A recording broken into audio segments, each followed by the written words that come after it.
The line was perfect, impossibly perfect. 3 feet of deep crimson, drawn with an artist's precision across the beige living room wall.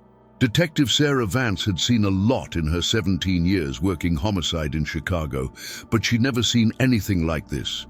The message wasn't words, it wasn't a symbol, it was just a line, horizontal, straight, deliberate, and it was painted in the victim's blood. Ania Kaminski lay 12 feet away, face down on her apartment floor, her blonde hair matted dark and sticky. The blood pool had spread so far it had seeped under the couch. The marble bookend beside her body told part of the story. The weapon, brutal and efficient, but that line on the wall, that was something else entirely. That was a message. The question that would consume the next 8 months of Vance's life was simple. What did it mean?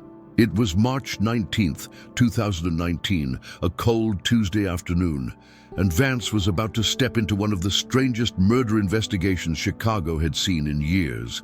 Harold Brennan, the building's landlord, had made the call at 3:42 p.m. His voice on the 911 recording was shaky, panicked. "There's a smell. Oh God, I think she's dead. I think my tenant is dead."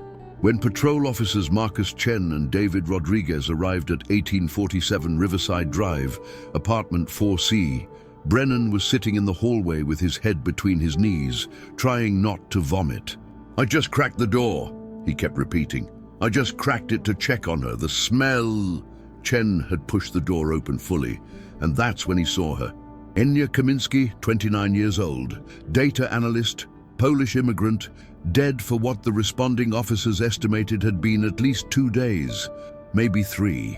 The apartment was a tomb, windows closed, heat on, the decomposition accelerated by the warmth. But the scene itself was pristine in a way that made Chen's skin crawl. Nothing appeared disturbed except for the body and that line. No overturned furniture, no scattered belongings. The kitchen was clean, the bedroom untouched. Even Ania's purse sat on the counter, wallet visible inside. Cash still there. This wasn't a robbery. This was something personal. By 4:15 p.m., the apartment was crawling with crime scene technicians. By 4:30, Detective Sarah Vance had been briefed and was standing in Ania Kaminski's living room, staring at that blood-drawn line, wondering what kind of killer pauses after a brutal murder to create art. The preliminary investigation into Ania Kaminski's life revealed a woman who existed in the margins. She'd emigrated from Krakow 7 years earlier on a work visa, eventually securing permanent residency. She had a degree in mathematics from Jagiellonian University and worked for Meridian Financial, a mid-sized investment firm in Chicago's Loop. Quiet was the word everyone used. Her supervisor, Jennifer Walsh, said Ania was exceptional at her job, analyzing investment portfolios, spotting trends in market data, managing client accounts with meticulous precision. But socially, she was a ghost, Walsh admitted. Polite, professional, but she never joined us for drinks, never talked about her personal life. I don't think I ever saw her smile. Ania's apartment reflected that same austere existence. Minimal furniture, no photographs on the walls except one, a framed picture of an older couple Vance assumed were her parents. Books lined one shelf, mathematics textbooks, Polish literature, a few mysteries. Her laptop sat on a small desk by the window. A cup of tea, long since evaporated to a dark residue, sat beside it. Her phone record showed almost no activity, a few calls to her cousin in Poland, one call to her dentist. Text messages were rare, mostly appointment confirmations and work-related exchanges. She was a loner, Detective James Park, Vance's partner, observed as they combed through the apartment on day 2.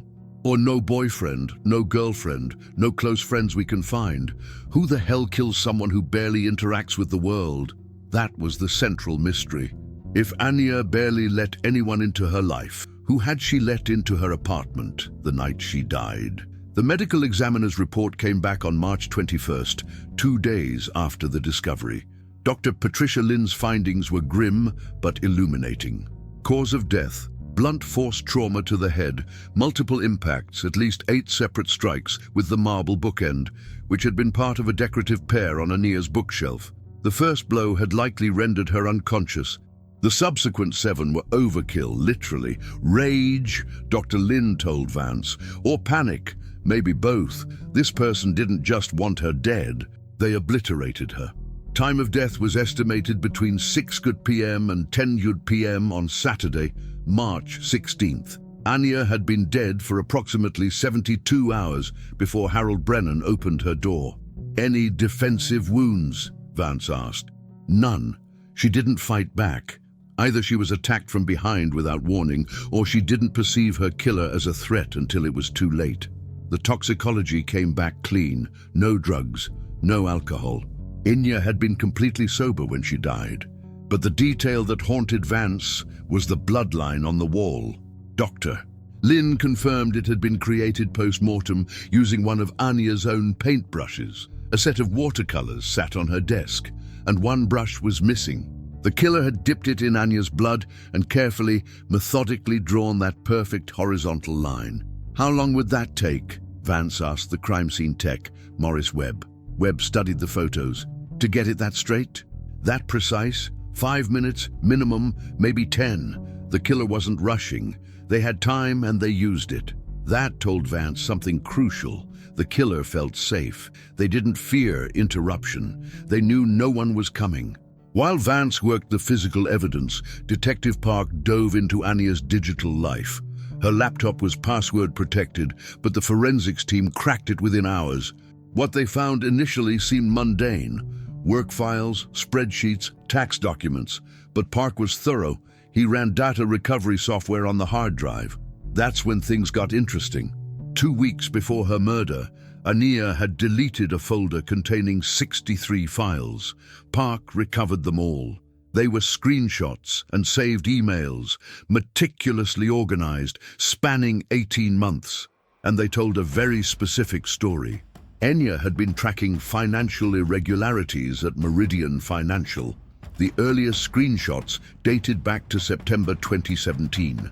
Small discrepancies in client accounts, $200 here, $450 there. Transfers that didn't match the authorized paperwork. The amounts were tiny, easy to miss in accounts worth hundreds of thousands. But Ania had noticed. She'd kept tracking. The screenshots showed the pattern escalating. By late 2018, the transfers had grown larger. $5,000, $12,000, $28,000. Always from accounts belonging to elderly clients. Always moving into an obscure holding company called Silverline Holdings. The most recent screenshot, dated March 2nd, 2019, just 2 weeks before her death, showed a transfer of $187,000 from the account of an 83-year-old widow. Someone at Meridian Financial was systematically stealing from clients. Over 18 months, they'd embezzled approximately $1.4 million, and Ania Kaminski had documented every transaction. She was building a case, Park said, spreading the printed screenshots across the conference room table. She was going to expose someone, and that someone killed her to keep her quiet, Vance finished. The investigation had just found its motive. On March 25th, armed with a warrant, Vance and Park walked into Meridian Financial's offices on West Monroe Street. The firm occupied 2 floors of a glass tower, all modern furniture and aggressive professionalism. Managing partner Richard Ashford met them in the lobby, his expression somewhere between annoyed and nervous. "This is highly irregular," Ashford said as they were led to a conference room. "Our clients expect discretion." "One of your employees was murdered," Vance replied flatly. But discretion took a back seat to homicide. They seized Ania's work computer, accessed the firm's servers, and demanded personnel files for every employee. The IT director, Marcus Holloway, a nervous man in his 40s with perpetual sweat stains, was brought in to assist. Ania was intense about data integrity, Holloway said carefully. She ran her own audits sometimes, outside of official protocol. She'd send me questions about account activity. I told her we had procedures for that. "Did she ever report suspicious activity?" Park asked. Holloway hesitated. She mentioned some discrepancies about 6 months ago. I looked into it, found nothing concrete. Did you document that investigation? I should have. It was informal. Vance made a note. Holloway was either incompetent or complicit. The forensic accountants arrived that afternoon. They'd spend the next 3 weeks dissecting Meridian's books, but within 48 hours, they confirmed what Ania had found. 1.4 million stolen from 12 different client accounts, all funneled through Silverline Holdings. Now they needed to find out who controlled Silverline. Tracing Silverline Holdings was like chasing smoke. The company was registered in Delaware, a favorite for shell corporations due to lax disclosure requirements. On paper, it looked legitimate, a consulting firm providing strategic financial guidance. It had a business address in Chicago, a tax ID number, even a website, but none of it was real. The Chicago address was a UPS store mailbox. The website was a template with stock photos and generic text. The listed CEO, David Merchant, didn't exist. The social security number was fake. The phone number disconnected. The forensic accountants traced the money trail. Funds moved from client accounts at Meridian into Silverline's bank account, then quickly dispersed into cryptocurrency wallets, Bitcoin and Ethereum, converted and moved to exchanges that obscured the destination. Whoever set this up knew exactly what they were doing, said Janet Torres, the lead forensic accountant. This isn't amateur hour. This is someone with sophisticated knowledge of financial systems and money laundering. That narrowed the suspect pool significantly. Whoever killed Ania wasn't just angry. They were skilled, calculating, and desperate to protect a highly organized criminal operation. Vance and Park began systematically interviewing Meridian financial employees. 23 people worked at the firm, from partners to administrative staff. Most had alibis for the night of March 16th. Many barely knew Ania, but 3 people stood out. First was Marcus Holloway, the IT director, whose vague responses and nervous demeanor raised red flags. But Holloway had been at his daughter's dance recital the night of the murder, with dozens of witnesses and time-stamped photos to prove it. Second was Jennifer Walsh, Ania's supervisor. Walsh had access to client accounts and the technical knowledge to manipulate them. But she'd been in Milwaukee that weekend for her sister's baby shower, again with airtight documentation. The third person was Thomas Brenner. Brenner was 34, a senior data analyst who'd worked at Meridian for 5 years. He was single, lived alone, and had a reputation as brilliant but cold. "Tom's all business," one colleague said. "Britt, I've never seen him at a company event. Never heard him talk about anything but work." When Vance interviewed Brenner on March 27th, she found him unsettlingly composed. He sat across from her in the conference room, perfectly still, his hands folded on the table. "When did you last see Ania?" Vance asked. "Friday, March 15th, around 4:30 p.m. We passed in the hallway. I said hello. She nodded. How well did you know her?" "We worked in the same department, but we weren't close." She kept to herself. "Did she ever mention anything unusual about client accounts?" Brenner's expression didn't change. "No." "Why would she?" "Did you know she was tracking financial discrepancies?" "No." A pause. "What kind of discrepancies?" Vance watched him carefully. His micro-expressions were perfect. Just enough curiosity, just enough surprise, but something felt rehearsed. "Where were you Saturday night?" "March 16th, she asked. "Home. I streamed a movie, ordered Thai food." "Can anyone verify that?" "I live alone. But I have receipts, streaming history, whatever you need." After the interview, Park ran a deep background check. What he found made Vance's instincts sharpen.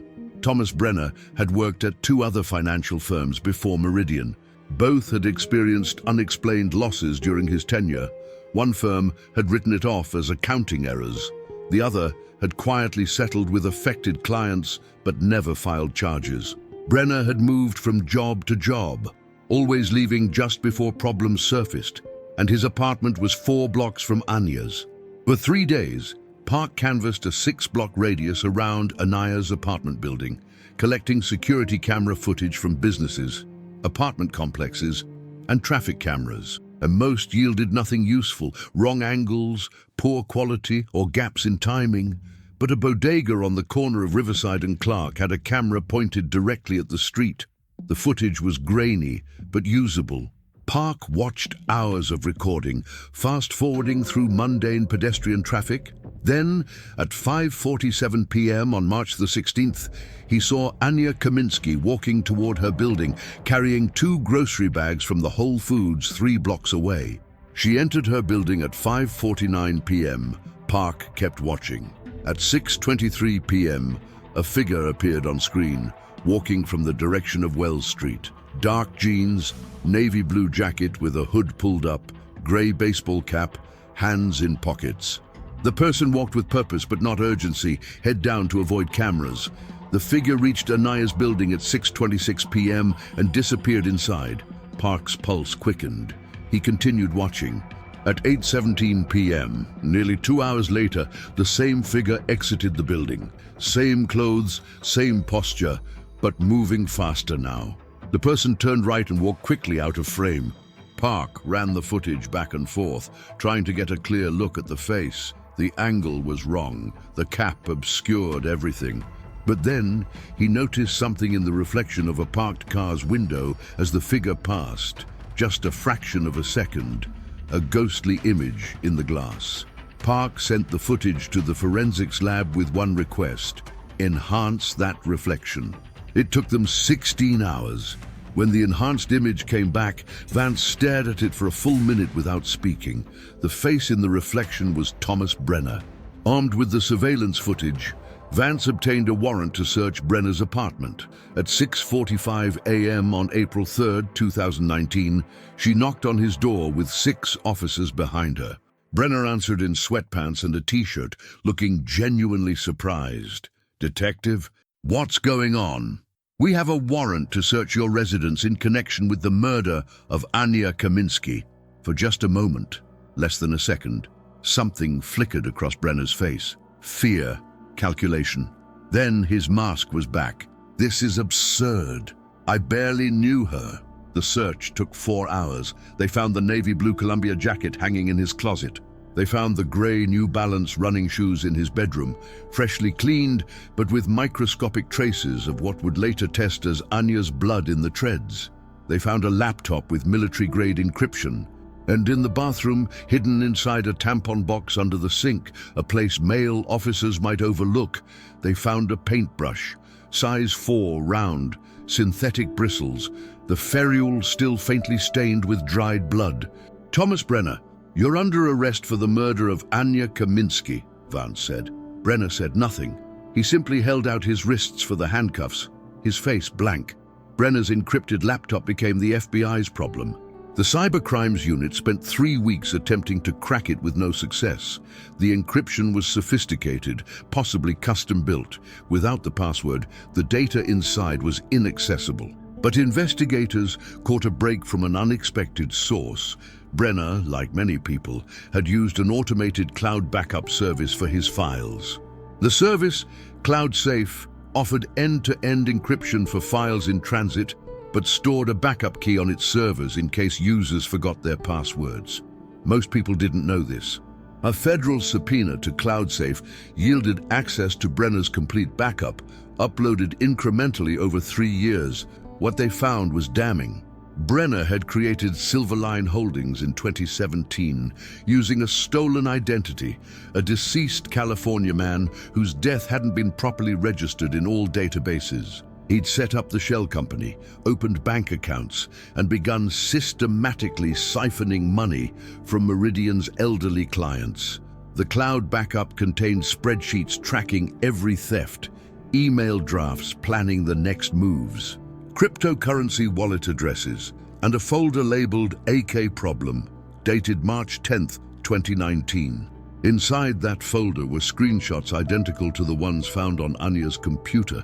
She'd sent them to Brenner 6 days before her death with a message: "We need to talk about these transfers. I'm giving you one chance to explain before I go to Richard." Brenner's unsent reply, saved as a draft, read, "Let's meet. Saturday evening. Your place. 6:30. We'll sort this out. She'd agreed. It was the appointment that killed her. With the cloud data in hand, Vance sat across from Brenner in an interrogation room at Cook County Jail. His lawyer, Robert Caney, sat beside him, expensive suit and practiced skepticism. "My client maintains his innocence," Caney began. Vance ignored him and looked directly at Brenner. "We have your files, Thomas. The Silverline accounts, the spreadsheets, the emails with Ania. We have you on camera entering her building and leaving 2 hours later. We have your clothes with her blood. We have the paintbrush." Brenner stared back, unblinking. "Why the line on the wall?" Vance asked. "What did it mean?" Brenner's jaw tightened almost imperceptibly. "Was it symbolic?" Vance pressed. "The final line, the end of her investigation into you?" "My client has nothing to say," Caney interjected. "Or was it simpler than that?" Vance continued. "Were you just trying to make it look like some ritualistic killing? Make us waste time profiling some imaginary psychopath while you slipped away?" Brenner leaned forward slightly. "I want to make a statement." Caney put a hand on his arm. "Thomas, I strongly advise. I'm making a statement." Brenner's voice was calm, measured. "Yes, I created Silverline. Yes, I took money from client accounts. Ania found out. She confronted me. I went to her apartment to talk, to see if we could work something out. When I got there, the door was unlocked. I went inside and found her already dead. I panicked. I left. I didn't call the police because I knew how it would look." Vance let the silence stretch. "You expect me to believe someone else killed her the exact night you had a meeting with her? I don't expect you to believe anything. It's what happened. Then who killed her? I don't know. And the paintbrush in your apartment, how did that get there?" For the first time, Brenner hesitated. It must have been planted. By whom? I don't know." Vance stood. "You're lying, Thomas. You killed her because she was about to destroy everything you'd built. You beat her to death with that bookend, and then you took your time creating that line on the wall, thinking you were so clever, but you weren't careful enough. We found everything." Brenner's mask finally cracked. His hands trembled slightly. "I didn't kill her." But his voice lacked conviction, and they both knew it. The prosecution, led by Assistant State's Attorney Lisa Chen, spent the summer of 2019 building an airtight case. They had surveillance footage showing Brenner entering and leaving Ania's building during the murder window. The murder weapon, the bookend, with Ania's blood and tissue. The paintbrush with Ania's blood found in Brenner's apartment. Brenner's clothes with trace evidence of Ania's blood. Financial records proving Brenner's embezzlement. Email evidence showing Ania had discovered the fraud. "Juries understand coincidences," Chen told her team. "They don't believe in impossible coincidences." The trial commenced on November 4th, 2019. The courtroom was packed. Journalists, true crime enthusiasts, Ania's family who'd flown in from Poland, and employees from Meridian Financial. Brenner sat at the defense table in a charcoal suit, his expression neutral. He looked like he could be attending a business meeting rather than facing life in prison. In her opening statement, Chen methodically laid out the timeline: the embezzlement, Ania's discovery, the confrontation, the meeting, the murder, and the cover-up. She explained the bloodline as a calculated misdirection. "Thomas Brenner is intelligent," Chen told the jury. "He's methodical. He planned everything carefully, the shell company, the money transfers, even the murder. That line on the wall wasn't the work of a madman. It was the work of a calculator. He wanted us chasing ghosts while he walked free. Don't let him." Defense attorney Robert Caney countered that the prosecution's case was built on circumstantial evidence. "Yes, my client made terrible financial decisions. Yes, he was at the victim's apartment building that night. But being nearby isn't the same as being guilty. The prosecution wants you to connect dots that don't connect. The real killer is still out there." But the jury looked skeptical. On the fourth day of trial, the prosecution called Elena Kowalski, Ania's cousin from Krakow. Elena was 34, dark-haired, her face drawn with grief. Through an interpreter, she testified about a phone call she'd received from Ania on March 14th, 2 days before the murder. "She called me late at night. Early morning for her, Elena said, her voice thick with emotion. And she said she had discovered something terrible at work. Someone was stealing money from old people. She said she had proof. Did she say who was stealing? Chen asked gently. Yes, she said his name was Thomas. She said Thomas from work was stealing, and she was going to give him chance to confess before she reported him. How did she sound? Scared. Ania was never scared of anything. But that night, she was scared. I told her to go to police immediately. She said no, she wanted to be fair. She said maybe he would do the right thing. Elena's voice broke. I should have made her call police. If I had made her, you couldn't have known, Chen said softly. The defense objected to Elena's testimony as hearsay, but the judge allowed it under the exception for statements made in fear of imminent harm. The jury looked at Brenner with new eyes, eyes that saw a murderer. Dr. Patricia Lin, the medical examiner, walked the jury through the autopsy findings. She showed diagrams of Ania's skull fractures, explained the force necessary to create such damage, and confirmed that all the injuries were consistent with the marble bookend found at the scene. The first blow would have rendered her unconscious, Dr. Lin testified. The subsequent blows were inflicted on someone who was already incapacitated. Meaning she couldn't fight back after the first strike? Chen asked. Correct. There were no defensive wounds on her hands or arms. She never raised her hands to protect herself. The crime scene analyst, Morris Webb, testified about the bloodline on the wall. He'd brought enlarged photographs showing the precision of the stroke, the consistency of the blood application, the time it would have taken. This wasn't done in a frenzy, Webb explained. The killer was calm enough to create a perfectly straight, 3-foot line using a paintbrush. They had to dip the brush multiple times. They had to measure with their eye to keep it level.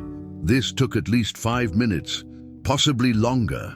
What does that tell you about the killer's state of mind? Chen asked. They felt completely safe. They knew no one was coming. The paintbrush, evidence item 47B, was presented to the jury. DNA analysis had confirmed the blood as Ania's, and the brush itself matched the set found on Ania's desk, missing one brush of the exact size and type. Where was this brush found? Chen asked the forensic tech. In the defendant's bathroom, hidden in a box of feminine hygiene products. The implication was clear. Brenner had taken the murder weapon home and hidden it in a place he thought investigators would overlook. FBI Special Agent Marcus Torres, the cybercrimes expert, testified about the cloud backup data. He walked the jury through Brenner's files, showing them the spreadsheets tracking stolen money, the cryptocurrency wallets, the evidence of systematic fraud. Then he showed them the AK problem folder.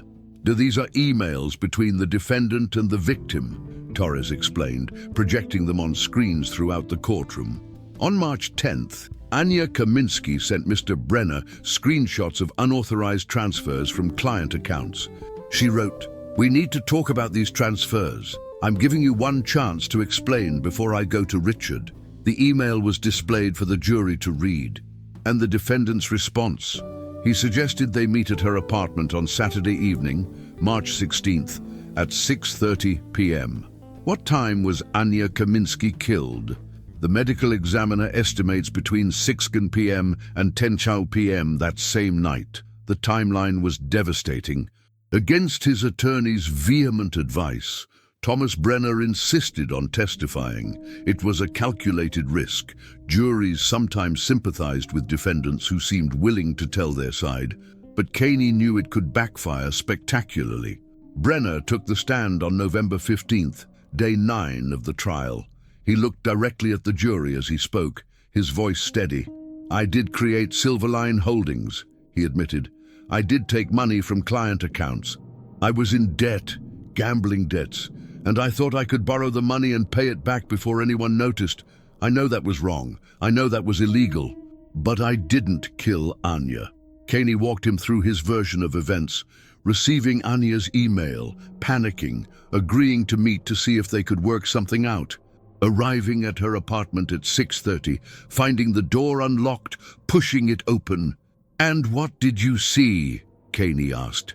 She was on the floor. There was blood everywhere. I froze. I knew I should call 911, but I panicked. I knew how it would look. I had motive. I was there. I thought if I called the police, I'd be arrested immediately for something I didn't do. So what did you do? I left. I went home. I tried to pretend it hadn't happened. It was the worst possible testimony. The jury looked disgusted. Chen's cross-examination was surgical.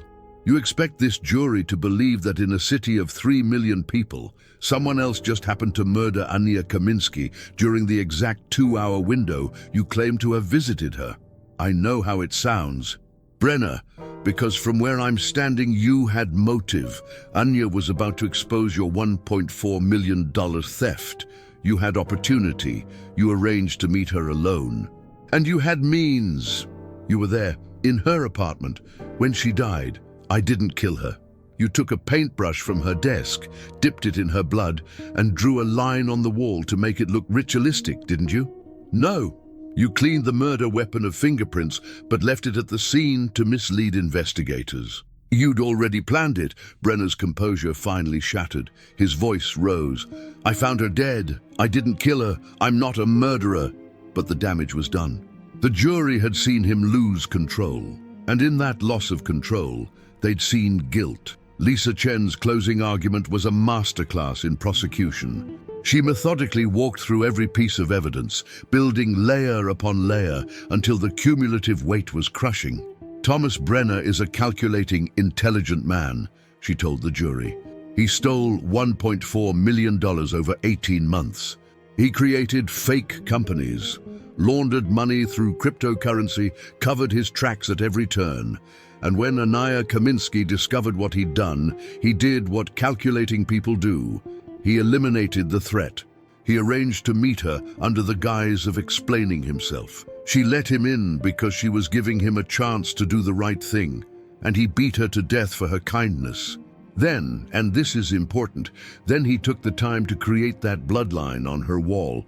Why? To make you, the jury, think this was the work of some ritualistic killer, some stranger with a bizarre fixation. He wanted us chasing shadows while he disappeared with his stolen money. But we didn't chase shadows. We followed the evidence, and every single piece points to him. She paused, making eye contact with each juror. Ania Kaminski came to this country seeking opportunity. She worked hard. She played by the rules, and when she discovered someone else wasn't playing by the rules, she tried to do the right thing. She died for doing the right thing. Don't let her killer walk free. Robert Kane's closing was passionate, but ultimately weak. He hammered reasonable doubt, questioned the certainty of the timeline, suggested alternative scenarios, but he couldn't explain away the totality of the evidence. Yes, my client made terrible mistakes, Kane conceded, but terrible mistakes don't make him a murderer. The prosecution has built a compelling narrative, but narratives aren't proof beyond a reasonable doubt. If you have any doubt at all, you must acquit. The jury didn't look like they had doubts. After 4 hours of deliberation, the jury sent word they'd reached a verdict. The courtroom filled within minutes, Vance and Park in the front row, Ania's family seated behind the prosecution, journalists lining the back wall. Thomas Brenner stood as the jury filed in. His face was pale but composed, that mask firmly back in place. The judge addressed the foreperson. Has the jury reached a verdict? We have, Your Honor. The slip of paper was passed forward. The judge read it silently, her expression revealing nothing, then returned it to the foreperson. On the charge of first-degree murder, how do you find? The courtroom held its breath. We find the defendant, Thomas Brenner, guilty. The word guilty seemed to echo. Ania's cousin Eleanor collapsed in tears. Brenner's shoulders sagged, his mask finally cracking to reveal something raw beneath. Terror, disbelief, the realization that his carefully constructed lies had failed. On the charge of embezzlement, how do you find? Guilty. On the charge of money laundering, how do you find? Guilty. The judge polled each juror individually. 12 voices, 12 confirmations. Guilty, guilty, guilty. Brenner was led away in handcuffs, no longer the composed analyst, but a convicted killer facing life in prison. He didn't look back. Sarah Vance sat in the courtroom long after it emptied, staring at the empty defendant's chair. The case was closed. The killer convicted, justice, in its legal sense, had been served, but that line on Ania's wall still haunted her. What had it really meant? A misdirection, as they'd argued in court? Or something else? Something darker and more personal that would remain forever locked in Thomas Brenner's mind? The verdict stood. The final line had been drawn, and Ania Kaminski could rest.